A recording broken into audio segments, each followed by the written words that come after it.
এই যে একটা রচনা আমরা সবসময় পড়তাম যে বিজ্ঞানের অবদান মানুষের জন্য আশীর্বাদ।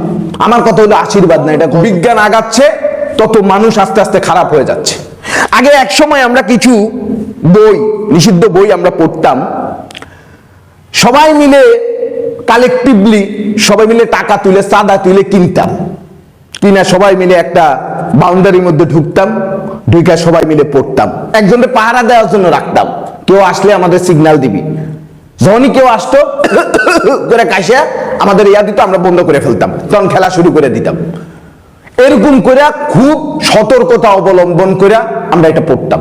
কিন্তু বিজ্ঞানের অবদানে মোবাইল হাতে হাতে, এখন মোবাইলের মধ্যেই সবাই পড়তেছে, এক একজন ডিলার হয়ে গেছে।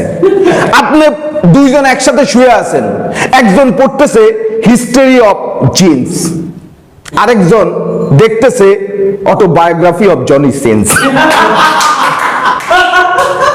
একজন আমারে জিজ্ঞেস করছে, ভাই ও যে এরকম করে, ওর পাপ হয় না? আমি তো অবশ্যই পাপ হয়, ওই জন্যই তো ওর নাম জনি সিন্স, অনেকগুলো পাপ।